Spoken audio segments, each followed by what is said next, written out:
کہ 7 ستمبر 1974 کو پاکستان کی آئین کا حصہ بن گئی یہ بات کہ جو شخص رسول اللہ صلی اللہ علیہ وسلم کی ختم نبوت پر یقین نہیں رکھتا اس کا اسلام کے ساتھ کوئی تعلق نہیں ہے۔ ایک تو چونکہ یہ مہینہ وہ ہے، اس یاد میں اس کا تذکرہ کرنا، اس کی تجدید کرنا ضروری ہے۔ دوسری بات، اس وقت ہمارے ملک کے اندر جو حالات ہیں، تقریباً 2/3 ملک پانی کے اندر ڈوبا ہوا ہے، اور وہ لوگ بیچارے اس حالت میں اپنے مسلمان بھائیوں کی طرف دیکھ رہے ہیں، کبھی اللہ کے عرش کی طرف دیکھتے ہیں۔ سلام ہے ان لوگوں کو جو دور دراز کے علاقوں میں جا کر مشقتیں اٹھا کر ان کی خدمت میں لگے ہوئی ہیں، لیکن جہاں پر کچھ ہی عظیم لوگ اس عظیم خدمت میں لگے ہوئی ہیں، وہاں پر وہ ٹولہ جس کو 1974 میں ہمارے ملک کے آئین نے غیر مسلم قرار دیا تھا، وہ بھی اس موقع سے فائدہ اٹھا رہا ہے، اور وہ کسی علاقے میں چلے گئے، ان بے یار و مددگار لوگوں کے ساتھ کچھ تعاون کیا، کچھ راشن پانی دیا، اور ساتھ ہی ان کو ختم نبوت کے خلاف اور مرزا قادیانی کی طرف مائل کرنے کی کوشش شروع کر دی۔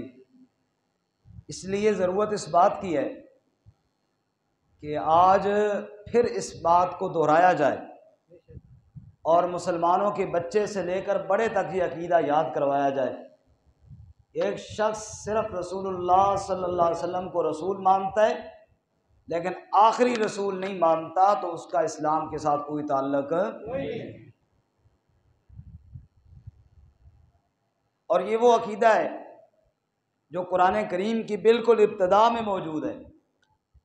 آپ پہلا سپارہ اٹھائیں، سورۃ البقرہ کا پہلا رکوع دیکھیں، قرآن کہتا ہے والذین یؤمنون بما انزل الیک وما انزل من قبلک۔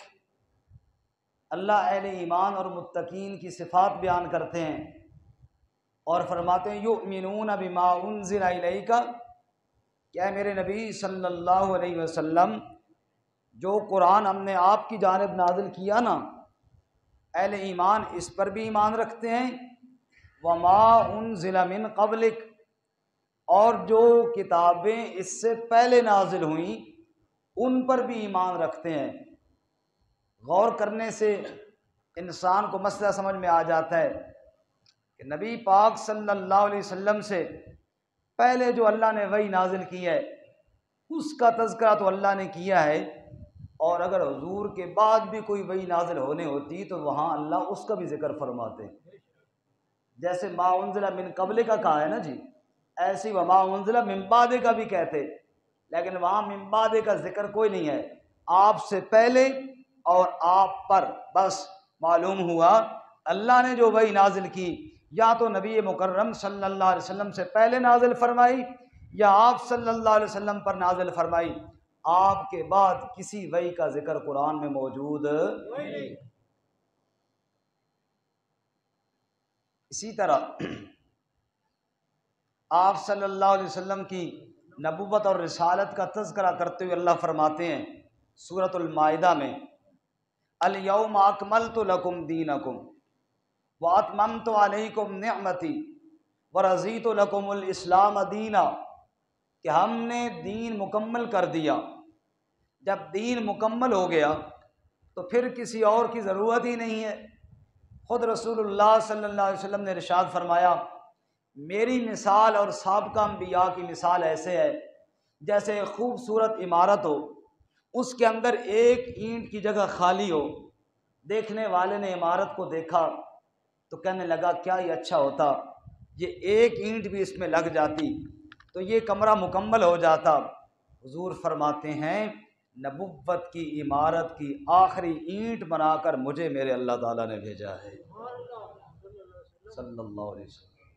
حضور فرماتے ہیں جب میں آ گیا تو گویا کہ وہ آخری اینٹ بھی لگ گئی، اب مزید اس کی کسی کی گنجائش نہیں ہے۔ اور جو میں نے آیت آپ کے سامنے تلاوت کی، اس کے علاوہ بھی آیات ہیں، چونکہ وقت مختصر ہوتا ہے، نمونے کے لیے 2-3 آیتیں اور 1-2 حدیثیں عرض کرتا ہوں۔ اس کے اندر تو اللہ تعالیٰ نے واضح فرمایا،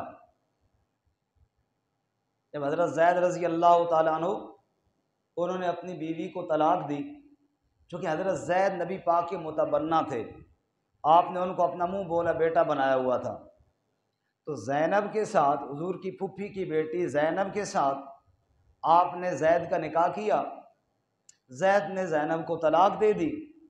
قرآن کہتا ہے فلما قضا زید منہا وطرن زوجناکہا، جب زید نے زینب کو طلاق دی تو اللہ تعالیٰ فرماتے ہیں زینب کا نکاح ہم نے آپ صلی اللہ علیہ وسلم سے کر دیا۔ لوگوں نے کہنا شروع کر دیا نعوذ باللہ جی بہو سے نکاح کر لیا۔ اللہ نے آیت نازل فرمائی آپ کا جوان بیٹا ہے ہی کوئی نہیں تو بہو کہاں سے آ گئی، آپ کے تو سارے بچے بچپن میں فوت ہو گئے تھے۔ اللہ نے یہ آیت نازل فرمائی، ساتھ ختم نبوت کا مسئلہ بھی بیان کیا، فرمایا ما کان محمد ابا احد من رجالکم ولکن رسول اللہ وخاتم النبیین، فرمایا ما کان محمد ابا احد من رجالکم، حضرت محمد صلی اللہ، کوئی زبان خاموش نہ رہے، سب کو صلی اللہ، ما کان محمد ابا احد من رجالکم، محمد صلی اللہ علیہ وسلم تمہارے مردوں میں سے کسی مرد کے باپ نہیں ہیں۔ یہاں پر مرزائی دھوکہ دینے کے لیے کہتے ہیں اور جی قاسم نبی پاک کے بیٹے تھے، ابراہیم نبی پاک کے بیٹے تھے، عبداللہ جن کے طیب طاہر لقب ہے وہ نبی پاک کے بیٹے تھے، تو اس کا پھر کیا مطلب ہوا؟ کسی مرد کے باپ نہیں۔ ہمارا سادہ مسلمان بیچارہ شک میں پڑ جاتا ہے، انٹرنیٹ سے سارا دین سیکھنے والا شبہ میں پڑ جاتا ہے، گل تو ٹھیک ہے انہوں دی کہ جناب نبی پاک کے جب بیٹے تو ہیں اور قرآن کہتا ہے آپ کسی مرد کے باپ نہیں، تو پھر اسے تحقیق جب ہوتی ہے یا علماء سے واسطہ پڑتا ہے یا عربی جاننے والے سے، وہ بتاتے ہیں کہ رجل کہتے ہیں بالغ مرد کو، رجل کس کو کہتے ہیں؟ چھوٹے بچے کو صبی کہتے ہیں، پھر طفل کہتے ہیں، پھر جا کر مرد ہوتا ہے۔ جس طرح ہم کہتے ہیں بیبی ہے، لڑکا ہے، مرد ہے۔ اب مجھے کوئی بندہ کہے کہ لڑکا ہے یا بچہ ہے تو مجھے اچھا لگے گا، چلو آپ کو کہے گا آپ کو اچھا لگے گا، مجھے نہ صحیح اچھا لگے گا۔ بزرگوں نے بنا کے قاضی صاحب بچے ذرا ادھر آؤ نا، نعوذ باللہ، قاضی صاحب رکھ کے ماریں گے تیرا دماغ خراب ہے، میں تیرے پیو دی عمر نہ۔ بڑے آدمی کو کوئی بچہ کہے تو اچھا نہیں لگتا، بڑے کے لیے الگ لفظ ہوتا ہے، چھوٹے کے لیے الگ لفظ ہوتا ہے، لیکن جس کو پتہ نہیں اس کو وہ دھوکہ دیں گے۔ دیکھو جی قرآن تو کہتا ہے کہ آپ کا جناب کوئی بیٹا ہے ہی نہیں، کوئی مرد ہے ہی نہیں، تو یہ طیب بھی ہیں، یہ قاسم بھی ہیں، یہ ابراہیم بھی ہیں۔ ہم انہوں کہتے ہیں نادانوں اور بیوقوفوں دھوکہ مت دو سادہ مسلمانوں کو، قرآن کہتا ہے رجل نہیں ہے یعنی بالغ مرد نہیں ہے، باقی بچے تو آپ کے تھے، زید رضی اللہ تعالیٰ عنہ تو بالغ تھے، وہ آپ کے بیٹے نہیں ہیں۔ قرآن کیا کہتا ہے ما کان محمد ابا احد من رجالکم، حضرت محمد صلی اللہ علیہ وسلم تمہارے بالغ مردوں میں سے کسی مرد کے باپ نہیں ہیں، ولیکن رسول اللہ، آپ تو اللہ کے رسول ہیں صلی اللہ علیہ وسلم، اور صرف رسول نہیں، فرمایا وخاتم النبیین، آپ خاتم بھی ہیں خاتم بھی ہیں۔ خاتم کا معنی ختم کرنے والے، خاتم کا معنی مہر لگنے والے، آپ صلی اللہ علیہ وسلم سارے نبیوں کے ختم کرنے والے بھی ہیں اور سارے نبیوں پر خاتم یعنی مہر بھی ہیں۔ جیسے ساری بات مکمل ہو جاتی ہے آخر میں مہر لگائی جاتی ہے، نبوت کا وہ سلسلہ جو آدم علیہ السلام سے چلا تھا، میرا نبی اس سلسلے کی خاتم بن کر آیا ہے۔ وَكَانَ اللَّهُ بِكُلِّ شَيْءٍ عَلِيمًا، اللہ نے آپ ہی کو آخری نبی کیوں بنایا؟ فرمایا اس لیے کہ کان اللہ بِكُلِّ شَيْءٍ عَلِيمًا، ہر چیز کو جاننے والا کون ہے؟ وہ جاننے والے نے جانا کہ یہی آخری نبی بنانا مناسب ہے۔ اس میں کسی انسان کے عقل اور شعور کا تو دخل ہی کوئی نہیں ہے، کیونکہ نبوت عقل اور شعور سے تو بنتا ہی نہیں ہے، نبوت تو اللہ تعالیٰ کی عطا کردہ چیز ہے۔ اللہ عالم حیث یجعل رسالتہ، جس کو اللہ چاہتا ہے اس کو رسالت عطا فرماتا ہے۔ رسول اللہ صلی اللہ علیہ وسلم نے ارشاد فرمایا سیکون فی امتی ثلاثون دجالون کذابون کلهم یزعم انہ نبی اللہ وانا خاتم النبیین لا نبی بعدی۔ حضور فرماتے ہیں اے میری امت کے لوگوں دھیان کرنا، میرے بعد 30 جھوٹے آئیں گے جو کہیں گے لوگوں کو ہم بھی اللہ کے نبی ہیں، ہمیں بھی اللہ کا نبی مان لو، لیکن تم یاد رکھنا انا خاتم النبیین لا نبی بعدی، میں اللہ کا آخری نبی ہوں، میرے بعد اور کوئی نبی نہیں آئے گا، میرے بعد اور کوئی نبی نہیں آئے گا۔ سبحان اللہ۔ حضور اقدس صلی اللہ علیہ وسلم کے پاس خط آ گیا، صحابہ اکرام نے پڑھ کر سنایا کہ خط مسلمہ کی طرف سے آیا ہے۔ خط کے اندر وہ بے ایمان اللہ کے نبی کو لکھتا ہے، کہتا ہے آپ بھی اللہ کے نبی ہیں، اور نعوذ باللہ کہتا ہے میں بھی اللہ کا نبی ہوں، نعوذ باللہ۔ کہنے لگا جی آدھی زمین پر آپ حکومت کریں اور آدھی پر میں حکومت کروں۔ نبی پاک صلی اللہ علیہ وسلم نے خط سنا، واہ جھوٹے کی جھوٹی باتیں، تو نبی ہیں یا تو پٹواری ہیں کہ زمین کا بٹوارا کرنے آگے؟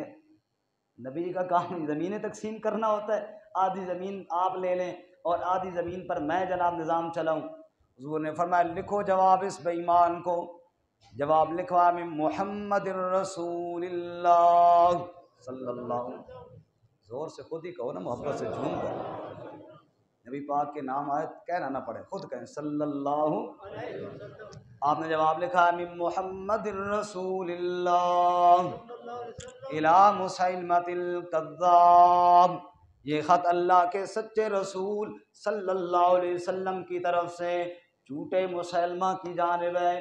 آپ نے خط میں لکھوایا ان الارض للہ یورثها من یشاء من عبادی، بے وقوف آدمی، زمین نہ تیری ہے نہ میری ہے، ان الارض للہ، زمین ساری کس کی ہے؟ یورثها من یشاء من عبادی، وہ جس کو چاہتا ہے اپنے بندوں میں سے عطا فرماتا ہے۔ سچے نبی کی سچی باتیں، جھوٹے نبی کی جھوٹی باتیں، جھوٹا نبی زمین کی تقسیم کی باتیں کر رہا ہے اور سچا نبی کہہ رہا ہے زمین میری بھی نہیں تیری بھی نہیں، ساری اللہ کی ہے۔ آپ نے یہ خط لکھا، خط کے اوپر آپ نے مہر لگوائی، اور مہر لگانے کے بعد فرمایا اے میرے صحابہ کون ہے جو یہ میرا خط لے جائے، جا کر اس بے ایمان کے ہاتھ کے اندر پکڑائے۔ حضرت حبیب انصاری رضی اللہ تعالیٰ عنہ نبی پاک صلی اللہ علیہ وسلم کا ایک شاگرد ہے، مسجد نبی کے باہر کھجوریں بیچا کرتے تھے، غریب سا ایک مسلمان ہے، کہنے لگا یا رسول اللہ میں یہ خط لے کر جاؤں گا۔ حضور نے فرمایا کسی اور بندے کے ہاتھ میں نہیں دینا، جا کر اس بے ایمان کے اپنے ہاتھ کے اندر پکڑانا ہے۔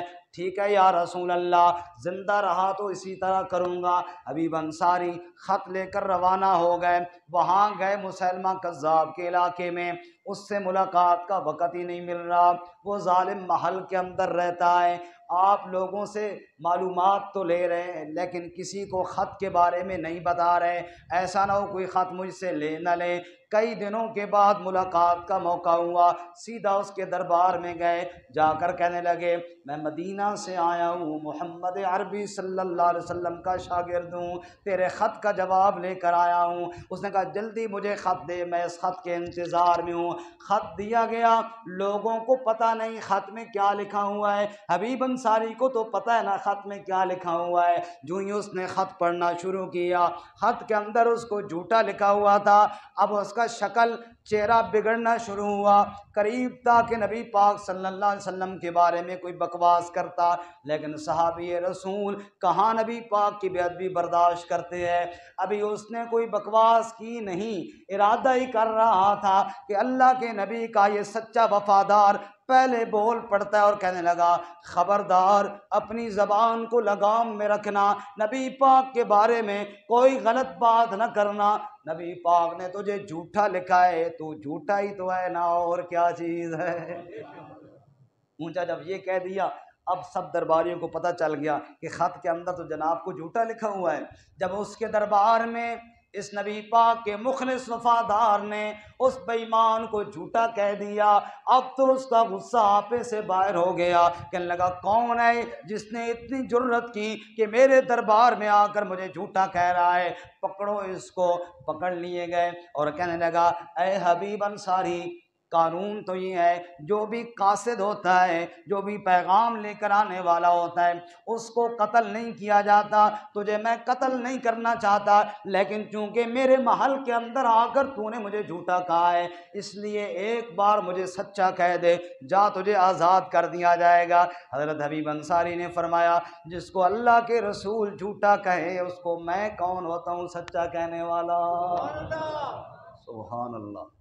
اس نے کہا ایک دفعہ بھی اگر مجھے سچا نہیں کہے گا تجھے کاٹ کاٹ کر مار ڈالوں گا، اور میں جو مرضی تیرے دل میں آئے تو کر، تو تیر آزما، ہم جگر آزمائیں گے، تو اپنی محنت کر جو تو کرنا چاہتا ہے، ہم جذبہ ایمان کو آزمائیں گے۔ چنانچہ حبیب انصاری پر بار بار اصرار کرنے کے باوجود فرمایا جس کو نبی پاک نے جھوٹا کہا ہے میں سچا اس کو کیسے کہہ سکتا ہوں۔ اس ظالم نے ٹوکا منگوایا اور حبیب انصاری کی انگلیوں پر رکھ کر انگلیوں کے پور کاٹ ڈالے۔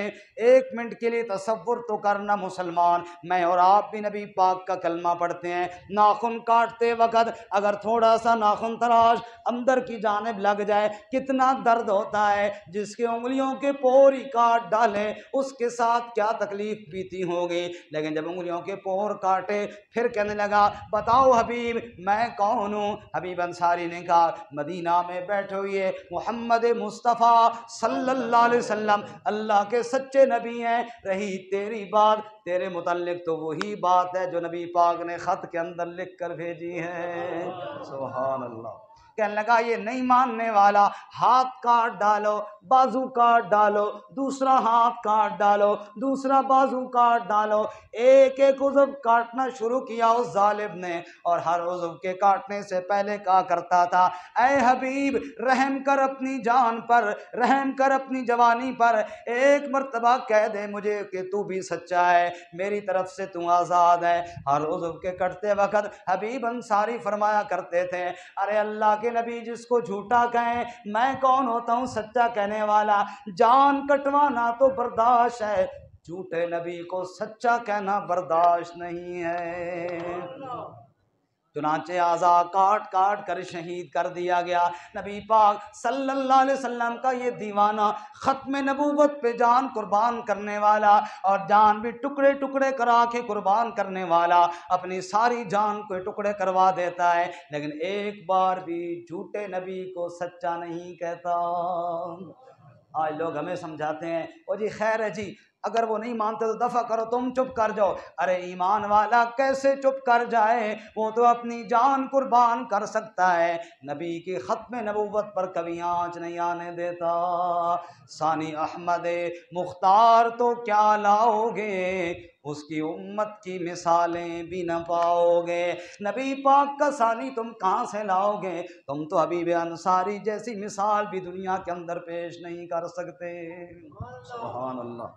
حضرت سیدنا ابو بکر صدیق رضی اللہ تعالیٰ عنہ خلیفہ بنے اور لوگوں نے ختم نبوت کا انکار کیا، یہی مسلمہ کذاب ہے، اس کے خلاف جہاد ہوا۔ حبیب انصاری رضی اللہ تعالیٰ عنہ کو قتل کرنے والا ظالم، ختم نبوت پر ڈاکہ ڈالنے والا ڈاکو، اس کے خلاف جہاد ہوا۔ ادھر منکرین زکوٰۃ بھی ہیں ان کے خلاف بھی جہاد ہے، ادھر ختم نبوت کے منکر ہیں ان کے خلاف بھی جہاد ہو رہا ہے۔ لوگ مشورہ دے رہے ہیں ابو بکر ہر طرف تو نے محاذ کھولے ہوئے ہیں، کسی ایک طرف سے تو رک جا۔ ابو بکر صدیق کا جواب سننا، اَيُنْقَصُ الدِّينُ وَأَنَا حَيٌّ، کیا میری زندگی میں نبی پاک کے دین پر آنچ آئے اور میں چپ کر کے بیٹھ جاؤں، یہ نہیں ہو سکتا۔ اقبال نے کہا ہمت ہوں کشت ملت را چوں ابر، ثانیے غارو مزارو بدرو قبر۔ اقبال نے کہا او ہمت ہوں کشت ملت را چوں ابر، جب امت کا کھیت ویران ہونے پر آتا ہے ابو بکر بادل بن کے برسنا شروع ہو جاتا ہے۔ ثانی غارو مزارو بدرو قبر، غار کے اندر بھی نبی کا ساتھی، مزار کے اندر بھی نبی کا ساتھی، بدر کے اندر بھی نبی کا ساتھی، قبر کے ساتھ بھی نبی کا ساتھی ہے۔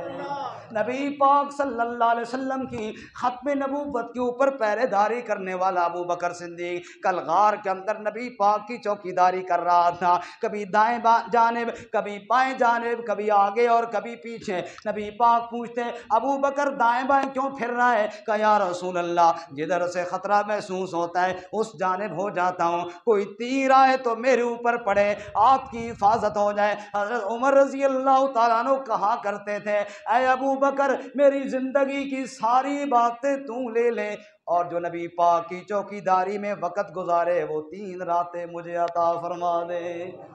یہ کوئی عام بندہ نہیں کہہ رہا، عمر کہہ رہا ہے لو کان بعدی نبی لکان عمر، نبی پاک نے فرمایا میرے بعد کوئی نبی ہوتا عمر نبی ہوتا۔ وہ کہہ رہے ابو بکر نبی پاک کی چوکیداری والی 3 راتیں مجھے دے دے۔ ابو بکر فرماتے ہیں عمر یار یہ تو قسمت کے سودے ہیں، میں تو ان راتوں میں ایک لمحہ بھی کسی کو دینے کے لیے تیار نہیں ہوں۔ معلوم ہوا نفلیں پڑھنا، ذکر کرنا، تسبیحات پڑھنا سارے اونچے عمل ہیں، لیکن نبوت کی چوکیداری کرنا اتنا اونچا عمل ہے، اس چوکیداری کی وجہ سے ساری نیکیاں انسان کے خود قدموں میں آ جاتی ہیں۔ سبحان اللہ، پھر کہو سبحان اللہ۔ میرے نبی صلی اللہ علیہ وسلم نے کہہ دیا میرے بعد کوئی نبی نہیں، انا خاتم النبیین لا نبی بعدی، میں آخری نبی ہوں میرے بعد کوئی نبی نہیں۔ پھر وقت گزرتا گیا اور جناب ہمارے علاقے کے اندر، پنجاب کے اندر، پاکستان کے اندر، اس ہندوستان اور پاک و ہند کے اندر ایک بے ایمان اٹھا، اس نے بھی نبوت کا دعویٰ کر لیا۔ اہل حق نبی پاک کے سپاہی پھر اس کے سامنے بھی کھڑے ہو گئے، وہی بات جو نبی پاک نے بتائی تھی او لوگوں یاد رکھنا میرے بعد کوئی نبی نہیں ہے۔ اہل حق پھر کھڑے ہو گئے، اس میں دیوبندی علماء ہوں، اس میں بریلوی علماء ہوں، اس میں اہل حدیث علماء ہوں، سارے یکجان ہو کر کھڑے ہو گئے۔ ہمارے آپس کے اختلاف بعد میں ہوتے رہیں گے، اس مسئلہ میں کسی کا کوئی اختلاف نہیں کہ اللہ کے نبی آخری نبی ہیں، آپ کے بعد کوئی نبی نہیں آئے گا۔ پھر تحریک ختم نبوت چلی، اس کے اندر قربانیاں دی گئیں، جیل کے اندر جانا پڑا تو گئے، مارے کھانی پڑی تو کھائیں، حتیٰ کہ سینے گولیوں سے چھلنی کروانے پڑے تو کیے، جان تک کے نذرانے علماء نے پیش کر دیے، لیکن امت کو سبق سکھایا اوے لوگوں ختم نبوت پہ ڈاکہ پڑے گا، نبی کا سچا امتی کبھی چپ نہیں رہے گا، وہ نعرہ لگائے گا آپ کے بعد کوئی نبی نہیں آ سکتا۔ آپ کے بعد کوئی نبی بولو جی نہیں آ سکتا، آپ اللہ کے آخری نبی ہیں صلی اللہ، زور سے کہو صلی اللہ۔ اللہ اکبر۔ شفیق صاحب تسی لیٹ آئے ہو نا جی، پہلی صف والا بندہ لیٹ آوے تو پھر بندہ جاوے کہڑے پاس۔ پچھلے جمعے میں نے وارننگ بھی دی تھی اگلے جمعے تو جڑانا ٹائم تے آنا، لیکن یہ وارننگ کا اثر نہیں ہوا، اس دفعہ جڑانا اعلان ہو گیا، اور اگلی دفعہ پتہ نہیں کیا ہوتا، اللہ خیر ہی کرے۔ وہ بڈھی دا پتر گیا نا نور خان جنگ سے روس نال جنگ چھڑ گئی، اس کا اللہ خیر ہی کرے، سنا روس بھی بہت ڈاڈا تو پتر نور خان بھی بہت ڈاڈا، اللہ خیر ہی کرے۔ اس سمجھا بھائی روس بھی کسی بندے کا نام ہے نا، بھائی روس سے نور خان آپس بھڑ پے نے، یہ ہوں اللہ خیر ہی کرے، اگلی جمعے تک روس سے نور خان آپس بیٹھنا پاؤں، اللہ تعالیٰ بھیڑنے تو بجائے کہو انشاءاللہ۔ خیر میں یہ عرض کر رہا تھا، نہ بات ختم کروں وقت پورا ہو گیا۔ ختم نبوت کا یہ مسئلہ ہے، اس کے لیے کوئی بڑے علم کی ضرورت نہیں، عام ان پڑھ آدمی بھی اس مسئلے کو بیان کر سکتا ہے۔ یہ ہمارے تبلیغی جماعت والے ساتھی، ہماری مسجد میں جماعت بھی آئی ہوئی ہے، ان میں کوئی بڑے علامے تو نہیں ہوتے کہ جناب بڑے پی ایچ ڈی کی ہوئی ہو اور جناب یہ جناب مفتی ہوں، نہیں، عام لوگ ہوتے ہیں، لیکن ہر مسجد میں ہر دعوت میں کیا کہتے ہیں وہ جی ختم نبوت کے صدقے اللہ نے یہ کام ہمارے ذمہ لگائے۔ دیکھو اللہ کس طرح ختم نبوت کا کام لے رہے ہیں، حالانکہ بعد شاید ساتھیوں کو پتہ بھی نہیں ہوتا ہوگا کہ ہم ختم نبوت کی آواز لگا رہے ہیں، لیکن اللہ تعالیٰ ختم نبوت کی آواز کس طرح لگوا رہا ہے کہ جگہ جگہ پہ جا کر اور چھوٹی چھوٹی بستیوں میں جا کر اور ڈیروں پہ جا کر ایک ایک بندے کو پکڑ کر، چونکہ آپ کے بعد کوئی نبی نہیں ہے نا جی، اس لیے یہ کام ہمارے ذمہ لگا ہے۔ رب اس طرح اپنی ختم نبوت، نبی کی ختم نبوت کا مسئلہ بیان کروا رہا ہے، کہو سبحان اللہ۔ ایک لوہار بابا جی تھے، باتیں بہت ساری میں نے سوچ کے لایا تھا لیکن وقت ہی پورا ہو گیا۔ ہمارے یہاں پنجابی میں کہتے ہیں جب دانت تھے تو چنے نہیں تھے، جب چنے آئے تو دانت نہیں رہے۔ جب میں آتا ہوں تو آپ نہیں ہوتے، جب آپ آتے ہیں تو ٹائم ختم ہو جاتا ہے، بندہ کرے تو کرے کیا۔ تو بابا جی لوہے کا کام کرتے تھے، تحریک ختم نبوت میں علماء کے پاس بیٹھتے تھے، مسئلہ ختم نبوت سن لیا تھا، لوہے کا کام کر رہے ہیں، ٹوکا شوکا تیز کر رہے ہیں، ایک قادیانی آ گیا، اس کا بابا جی مرزا صاحب نو نبی مندے ہو؟ بابا کا پترا میں اس انسان نہ مندا، تو نبی منانا آ گیا، ایسے بے ایمان نو میں تو نہ مندا۔ او نہیں نہیں نیک بختو بزرگوں اس طرح نہیں کہتے، بڑے دلائل ہیں۔ اچھا جی دیو دلائل جی، وہ لگ گیا دلائل دینے، بابا چپ کر کے اپنا ٹوکا تیز کرتا رہا، وہ دلیلیں دیتا رہا، بابا ٹوکا تیز کرتا رہا، اس کی دلیلیں ختم ہوئی، بابے کا ٹوکا فل تیز ہو گیا۔ انہوں نے کہا اب سنا بابا جی مرزے کے بارے میں کیا خیال ہے؟ بابا جی نے ٹوکا رکھا اس کی گردن میں، کہا بولو مرزا جھوٹا۔ سکھا دلائل کو چھوڑ، دلائل کو بول مرزا جھوٹا۔ سکھا جی جھوٹا، سمجھ گیا کہ ٹوکا بڑا تیز ہے، بابے سر لا دینا ہے۔ اس نے کہا جی جھوٹا، اس کا 100 دفعہ لعنت کر اس سے، اس کی تھی لعنت لعنت، مرزے تے لعنت بے شمار، لعنت کرتا رہا۔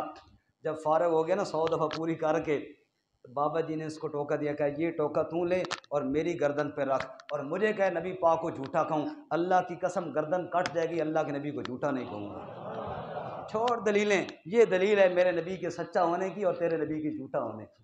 تھوڑا ٹوکا دیکھا جناب 100 دفعہ لعنت کر بیٹھا، چنگا نبی منتا ہے بھائی۔ ہمارے نبی والے تو جسم کے ٹکڑے کروا دیتے ہیں، لیکن نبی پاک صلی اللہ علیہ وسلم کی ختم نبوت پر آنچ نہیں آنے دیتے۔ ہم نے تو عقیدہ سیکھا ہے کہ آج اگر کوئی بڑے سے بڑی ہستی بھی آ کر کہے کہ میں نبی ہوں، نہیں ماننا، نبی پاک نے کہہ دیا انا خاتم النبیین لا نبی بعدی، حضور نے کہا میں آخری نبی ہوں، میرے بعد کوئی نبی نہیں آئے گا، ہمیں کسی اور دلیل کی ضرورت ہی نہیں۔ حضور نے جب کہہ دیا کہ میرے بعد کوئی نبی نہیں ہے، اور کسی دلیل کی کیا ضرورت ہے ہمیں؟ آپ اللہ کے آخری نبی ہیں۔ ایک اور بڑی دلچسپ بات ہے، وہ سنا کے بعد ختم کرتا ہوں۔ تحریک ختم نبوت میں جن لوگوں نے کردار ادا کیا ان میں ایک نام ہے حافظ اللداد مرحوم۔ حافظ اللداد صاحب حافظ تھے، عالم نہیں تھے۔ ختم نبوت کی تحریک ہی میں علماء جاتے، بستی بستی جاتے، ڈیروں پہ جاتے، وہاں واعظ کرتے، لوگوں کو عقیدہ ختم نبوت سمجھاتے۔ حافظ اللداد صاحب بھی تقریر کرتے، بڑا اچھا بیان کر لیتے، لیکن عالم نہیں تھے۔ ان کے علاقے کا کوئی مرزائی تھا، وہ ان کو بار بار مناظرے کا چیلنج دیتا، کیونکہ اس کو بھی پتہ تھا نا کہ عالم تو ہے نہیں، تو چلو ان کو میں قابو کر لیں گا۔ وہ بار بار کہتا حافظ اللداد میرے سامنے آوے، حافظ اللداد میرے ساتھ بیٹھے، گفتگو کرے۔ حافظ صاحب بھی جان بچاتے کہ میں عالم تو ہوں نہیں، ایسا نہ ہو کہ کسی بات میں مجھے پھنسا لے تو اچھا نہیں رہوں گا۔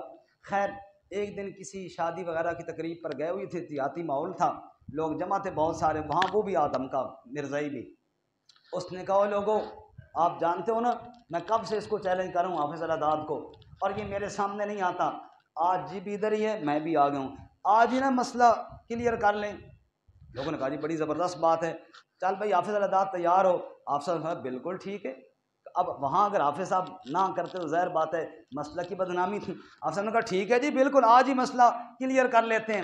اب لوگ بیٹھ گئے، بات چیت شروع ہونے سے پہلے حافظ صاحب نے فرمایا بھائی میری ایک ہی شرط ہے مناظرے میں کہ تو جتنی مرضی گفتگو کر، جتنے مرضی دلائل دے، میں چپ کر کے سنوں گا، میں بولوں گا نہیں۔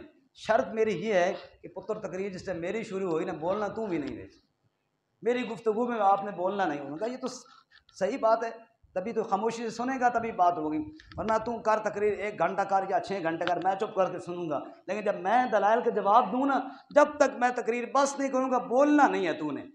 جی ٹھیک ہے، لوگوں کے سامنے یہ بات طے ہو گئی، لوگ بیٹھ گئے۔